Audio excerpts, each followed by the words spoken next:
Estamos de volta aqui no Papo com Ela e hoje a gente fala um pouquinho sobre como os pets têm auxiliado as pessoas na recuperação em processos de depressão e também como eles ganharam um espaço como integrantes efetivamente das famílias. E para isso a gente conversa com o adestrador e consultor em comportamento canino, Marcos Milani, e a psicóloga Laís Bandeira. Muito obrigada por terem aceitado o nosso convite para que a gente pudesse fazer esse bate-papo. Tá certo. A gente agradece. Marcos, dentro da sua experiência com adestramento e comportamento canino, o que você percebe no decorrer dos anos nessa relação entre o animal e a família a qual ele pertence? O papel do cachorro mudou hoje, né, substancialmente. O cão hoje ele não desempenha mais a função que ele desempenhava antigamente. Hoje o cachorro ele realmente está adotando um papel de filho, de integrante da família, o que traz consequências. Algumas positivas e outras negativas do ponto de vista do comportamento canino, né? Os cães não estão preparados para lidar com certa carga emocional que a gente coloca em cima deles, né? E dessa humanização que a gente acaba fazendo, porque é natural que a gente coloque no cachorrinho, que a gente projete no cachorro aquilo que pertence a nós. Então a gente tem cada vez mais, tende a cada vez mais olhar para os cães como se eles fossem filhos e tratá-los como humanos e achar que eles têm necessidades de humanos. Então, é muito comum a gente escutar, por exemplo, meu cachorro adora usar roupinha tal, ele adora quando eu uso o perfuminho tal, né? E a gente sabe que os cães eles possuem outras demandas ou outras necessidades que muitas vezes não são atendidas.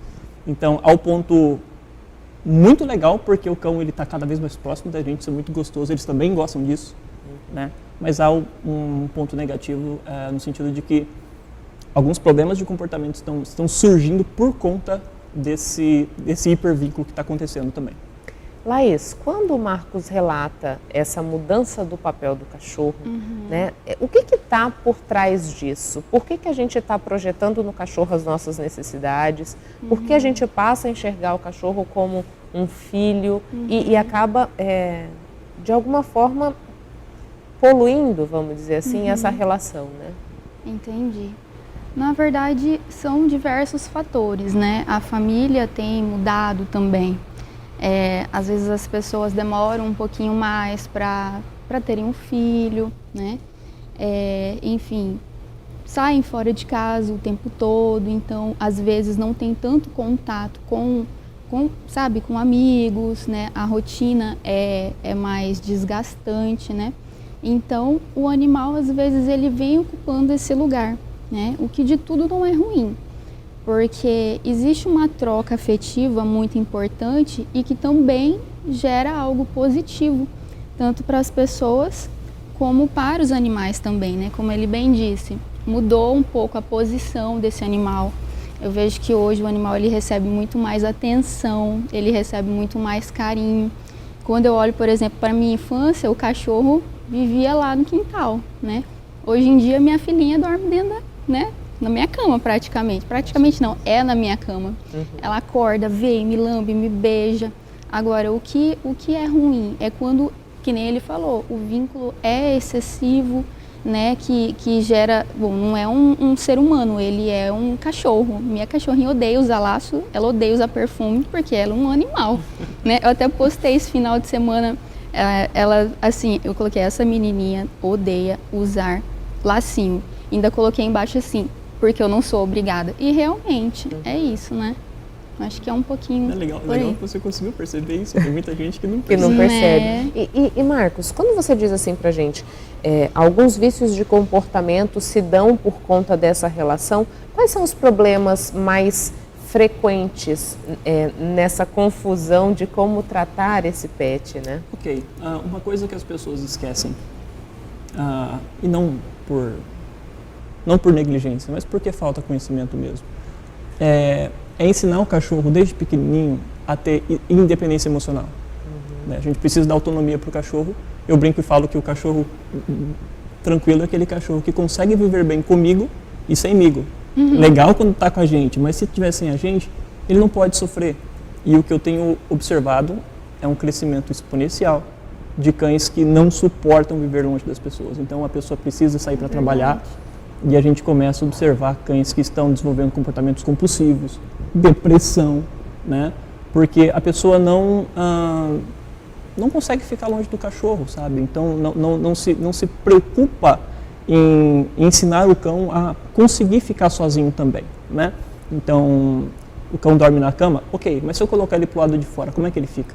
Ele late muito, ele entra em desespero, ele começa a arranhar a porta do meu quarto para entrar. Eu consigo usar o banheiro, eu consigo fazer xixi de porta fechada, eu consigo tomar banho de porta fechada. Muitas pessoas não conseguem mais.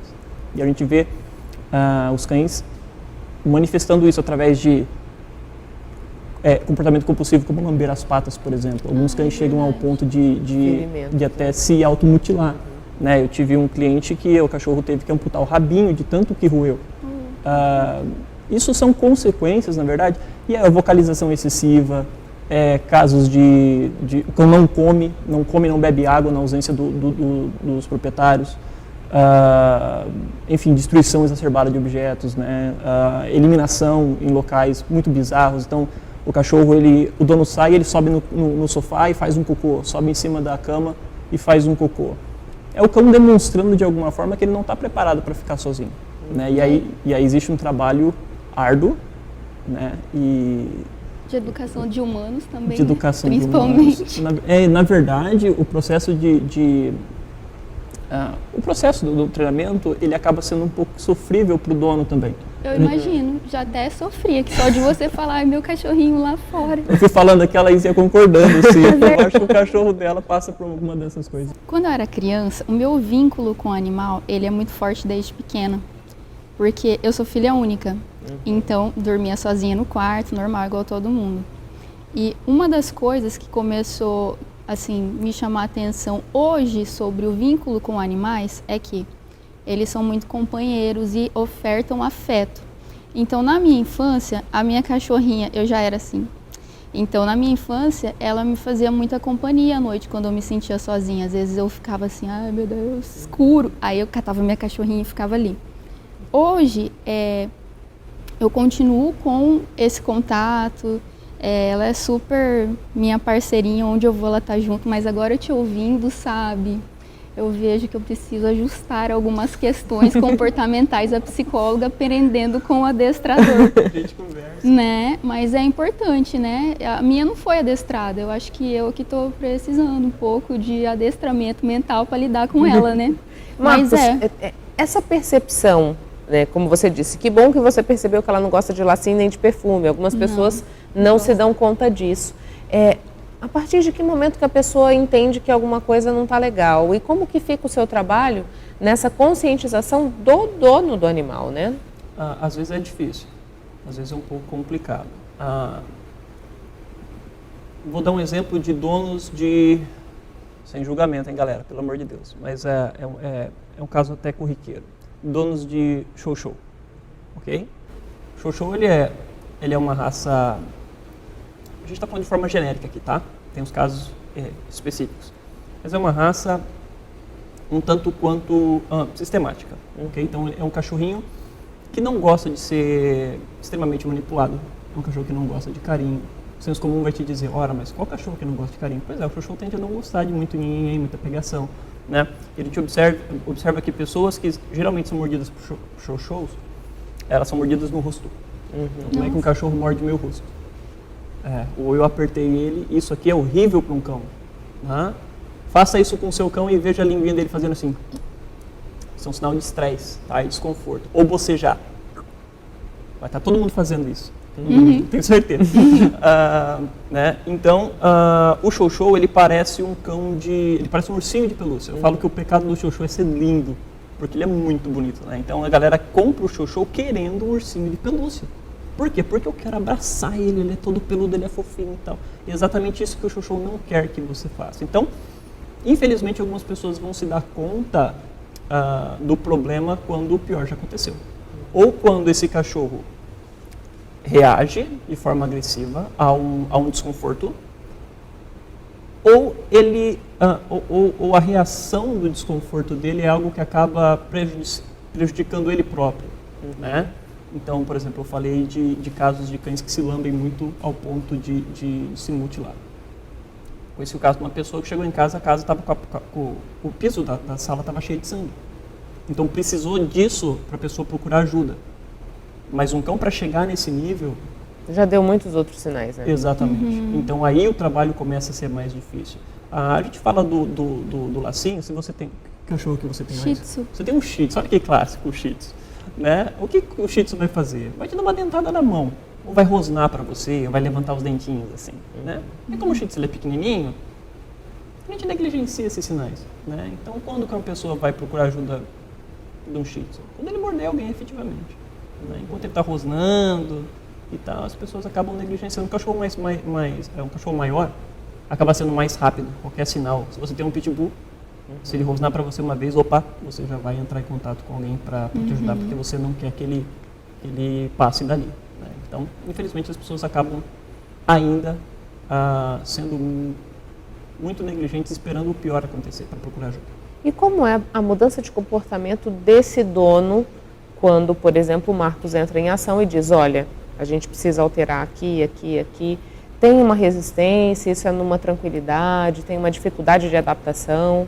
Muda muito de pessoa para pessoa, né? Algumas pessoas, nossa, eu tenho clientes fantásticos, assim, que fazem coisas que falam, uau, será que eu teria esse comprometimento, sabe, em ajudar o cão? Porque no fim das contas é isso que a gente está fazendo, a gente está ajudando o cãozinho.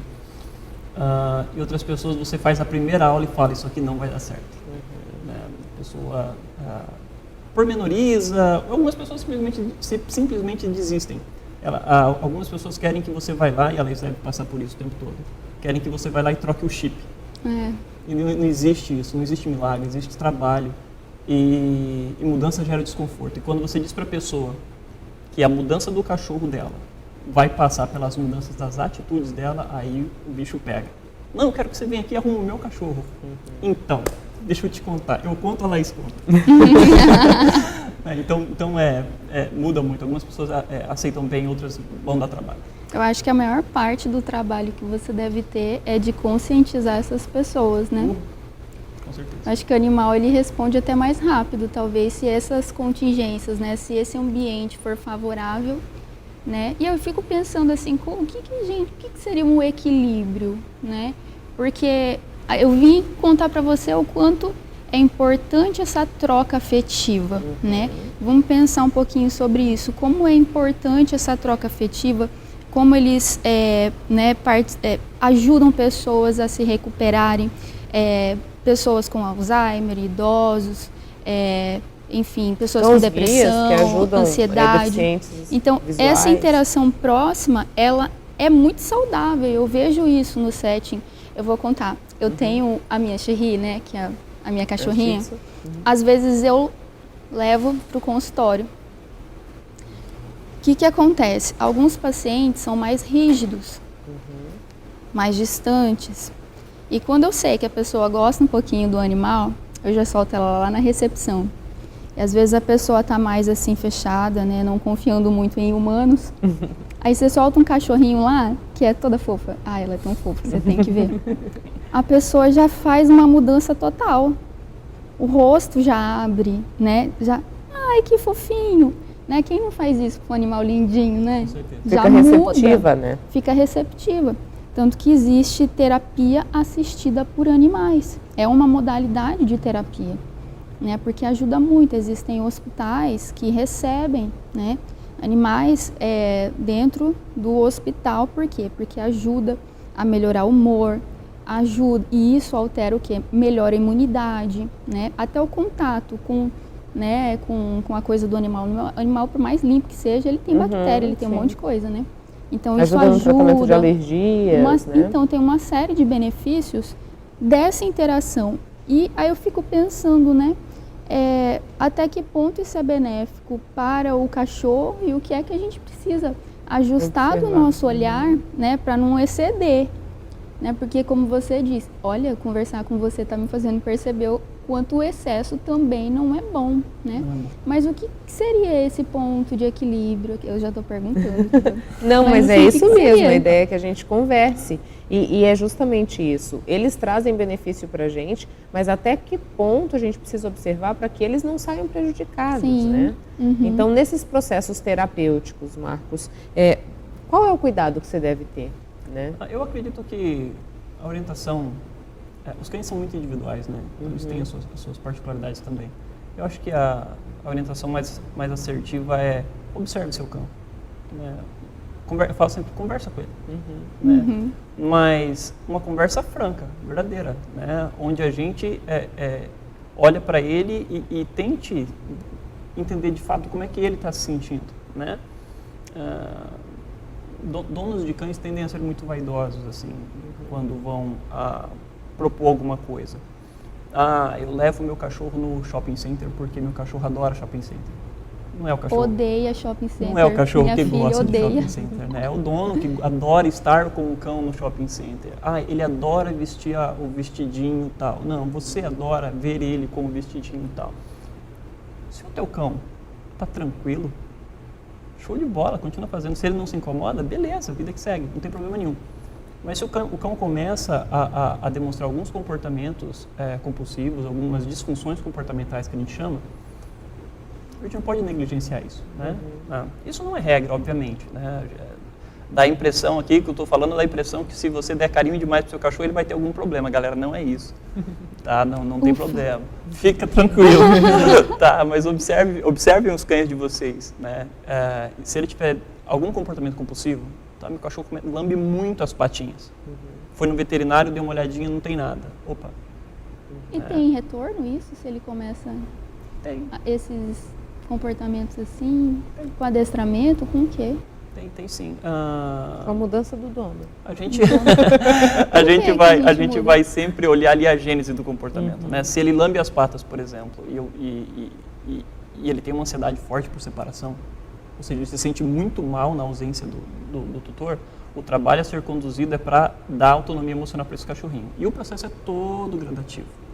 É devagarzinho. É como com a gente, né? A gente não Sim. consegue fazer uma coisa de uma hora O para cachorrinho outra. vai ter que ficar ali 1 minuto sem o dono, num cômodo diferente, por exemplo, da casa, sem latir, sem choramingar, sem arranhar a porta. Enquanto ele não conseguir ficar 1 minuto, a gente não passa para 2.